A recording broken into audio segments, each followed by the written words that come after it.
Божје време за семејството, барем би требало да биде. Како мал ме уча, кај да си, за Божиќ, дома да си. Иако тоа некогаш значеше дека ќе го испуштам првиот снег и радоста што тој ни ја даваше. Како семејство не се сеќавам кога сите бевме на број. Секогаш не остасуваше некој. Или мајка ми, или татко ми, или обајцата. И тоа посебно доаѓаше до израз кога беше времето да се дели бадниковата погача. За нас децата најголемо разочарување беше кога паричката ќе се паднеше во делот кај некој што не е присутен. Кај мајка ми, кај татко ми или кај Господ. И затоа за мене Божиќ беше време кога гледав кој и што ми недостасува. 2000 години назад, првиот Божиќ се случи во Витлеем. Витлеем на еврејски значи куќата на левот. Но иронично, на првиот Божиќ немаше ниту погача, ни трпеза. Всушност, немаше ни место за Јосиф и Марија да се сместат во гостилницата. Затоа Исус се роди во крајно незавидни околности, во штала. Импровизираното детско креветче беа јаслите, она корито со сено за хранење на добитокот. Тоа што Исус се роди во Витлеем не беше ниту малку случајно. Во Евангелието по Јован Исус зборува за себе си дека тој е левот на животот. Зашто лебот Божи е оној кој слегува од небото и му дава живот на светот.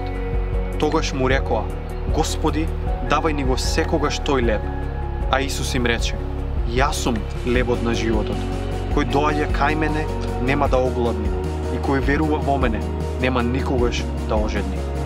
За луѓето тогаш левот беше нешто неопходно, секојдневен дел од нивните животи. Всушност, и повеќето од нас денес, мислата која не буди наутро е дека треба да станеме и да го заработиме нашето парче леб, нашата основна екзистенција. Исус е многу јасен. Тоа што е лебот за нашите тела, тоа е тој за нашите души. И иако Исус додека чекореше по земјата ги хранеше гладните со леб, неговата примарна мисија беше да не нахрани сите нас. Ако сме доволно искрени, сите ќе признаеме дека сме гладни. Во нашите души постои празнина што ништо од овој свет не може да ја исполни. Всушност, нашите најголеми разочарувања се заради неуспешните обиди да ја исполниме празнината во нашите животи. Се трудиме, бараме, грабаме, талкаме, превртуваме небо и земја и на крај ништо. Се уште незаситена глад и се уште неугасната жет.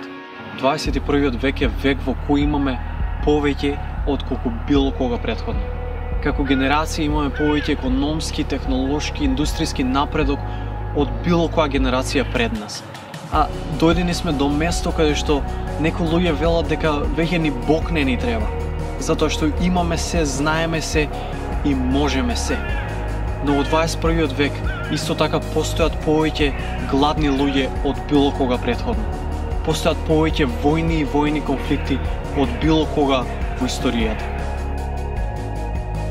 Добрата вест е дека кога Исус рече: Јас сум лебот на животот, тој всушност ни остави отворена покана. Тој не повика да му пристапиме со вера и да ги нахраниме нашите души со мирот, љубовта, простувањето, вистината кој се во него. И тоа нешто да го правиме секојдневно. Нашите животи не би биле возможни ако јадеме само 2 пати годишно. За некои денот е незамислив со само 2 оброка. Но зошто тогаш мислиме дека нашите духовни животи се возможни со тоа што му пристапуваме на Господ 2 до 3 пати годишно?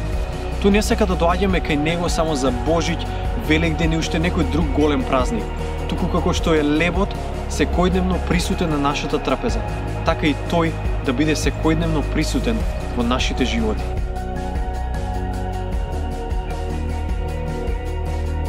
Замислете како би бил кога овој бадник би се собрале околу трапезата, но не да ги наситиме само нашите тела, туку кога би се собрале околу живиот леб, да ги наситиме нашите души со животот кој доаѓа од него.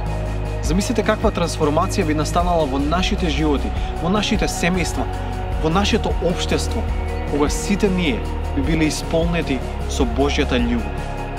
Тогаш ќе живееме на вистина исполнети животи, животи со смисла.